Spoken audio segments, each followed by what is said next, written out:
Good morning to everyone. ঘড়িতে বাজে তখন 5টা মতো। আমরা বেরিয়ে গেছি আর 6:45টার সময় ট্রেন ছিল। মামাবাড়ি যাবো জন্য ট্রেন ধরেছি সকালবেলা উঠে।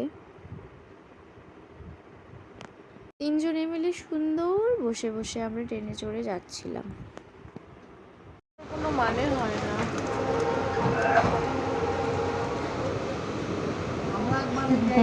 আমাদের এই যে বাংলা কমিশনার হয়ে মারা গেল আবার।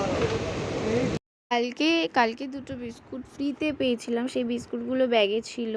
সেগুলো খেতে খেতেই কিছুটা পথ এগিয়ে চললাম। আর দেখো এখানে কেমন ঘুমিয়ে পড়েছে। ঘুম যদিও সবারই পাচ্ছিল, তবুও ফাইনালি আমরা 8:30টার সময় নেমেই গেলাম। তো হাঁটতে হাঁটতে বেশ অনেক দিন পর দিনহাটা আসলাম আমার বাড়িতে। আর দিদিভাই তো বলতে গেলে আসেই না, তো এবার টোটো করে যাচ্ছি বাড়িতে।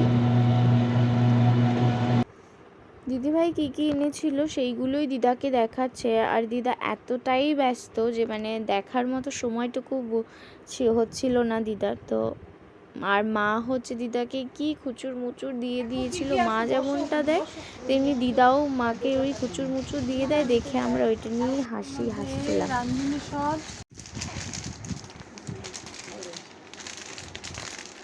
রংটা ভালো লেগে না। এই যে ব্লাউজটা পরে আছে এটা পরে এটা সাথে পরতে পারবি। দিদার শাড়ি দেখা স্টাইল দেখ।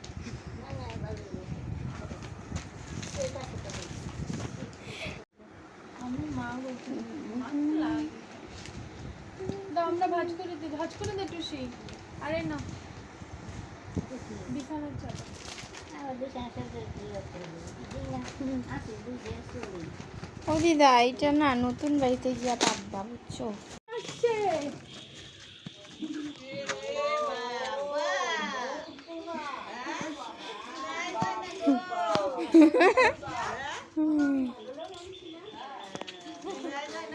আসো আসো গল্প না আসছিল গেছে গা ট্রেনে আসলি। হ্যাঁ ট্রেনে আসলাম। না মা আসে নাই সকালে গরমের জন্য। আর এইটা ছিল সবার রিয়াকশন। আসলে কি বলো তো, দিদিভাই এতদিন পরে সবার সঙ্গে দেখা করতে যায় যে সবাই অবাক হয়ে যায় যে, আর অপেক্ষা করে বসে থাকে যে ও কখন আসবে। আর এই বাচ্চাটাকে দেখো, ওই মানে কুচুমুচু একদম এত সুন্দর গবলা একটা বাচ্চা। এনিওয়েজ আমরা এখন খেতে বসছি। মানে ম্যাগি তো খেয়েছিলাম, আর দিদার বাড়িতে গেলে না এই দুধ মুড়ি আম এসব না কমন জিনিস। আর খেতে খেতে আমরা হাসছিলাম কি বলে জানো। আম লাগবে না মিষ্টি, আমটা মিষ্টি আছে মনে হয়।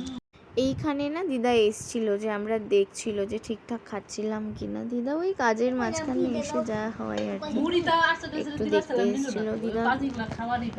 দিদা চলে গেল আর এদিকে আমরা গেলাম এই যে এই আরেকটা দিদার বাড়িতে। ওই যে ওই দিদাটা দেখছো, ওটা হচ্ছে আমাদের আরেকটা দিদা। আর এই যে দেখছো কিউট বাচ্চাটা, এটা হচ্ছে পেখম। মামা বাড়িতে এখন সবগুলো বাড়ি এরম ভাগ হয়ে গেছে, মানে ঘুরে যেতে যেতে অনেকক্ষণ সময় লেগে যায়। তো সবকটা ঘরে যেতে যেতেও না বেশ সময় লাগে।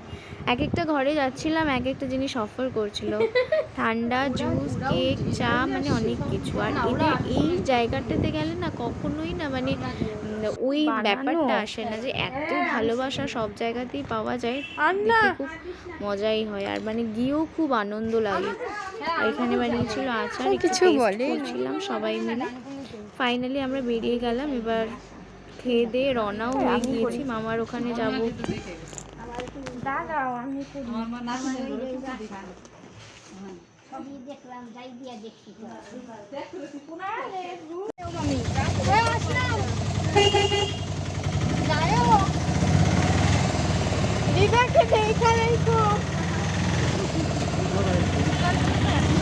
এই দেখো, এইটা যাচ্ছিলাম আমরা মামার বাড়িতে, আর একটা উদ্দেশ্যে যাচ্ছিলাম, যদিও একটা জিনিস কেনার উদ্দেশ্যে। তো এই যে মামার সাথে দেখা হয়ে গেছে, তো আমরা নিয়েছি, নিয়ে এবার মামার বাড়ির উদ্দেশ্যে রওনা হলাম। ওখানে মামি ভাই সবাই বসে আছে। তো পৌঁছে গেছি মামার বাড়িতে। আমরা ট্রেন ধরার জন্য এসেছিলাম একটু তাড়াহুড়ো করে, কিন্তু না ট্রেন আর ধরা হয়নি। মামার আর যা হয়, মামা ছাড়ছিলই না। চলো, মামার বাড়ি থেকে মিষ্টি, জুস সমস্ত কিছু খেয়ে এবার বেরিয়েও গেলাম আমরা এখন যাব বাসে করে। দিনহাটা থেকে আসে না, দুটো বাস চেঞ্জ করে ওই আলিপুরদুয়ারের বাসে আসতে হয়। তো এটাই একটু হ্যাপা হয়, মানে একটু টায়ার্ডনেসটা লাগে। আর ট্রেনে আসলে কি হয়, ডিরেক্ট ট্রেনে আসা যায়, তো এইটা একটু বেশ সুবিধা। পৌঁছে গিয়েছি কোচবিহারে, আরেকটা বাস ধরে এবার পৌঁছে যাব আলিপুরদুয়ারে। আজকের ব্লগটা ছিল এই পর্যন্তই। কেমন লাগলো তোমাদের অবশ্যই জানিও। চ্যানেলটাকে সাবস্ক্রাইব করে রেখো, নেক্সট ব্লগ খুব তাড়াতাড়ি আসবে। আজকের মতো টাটা, বাই।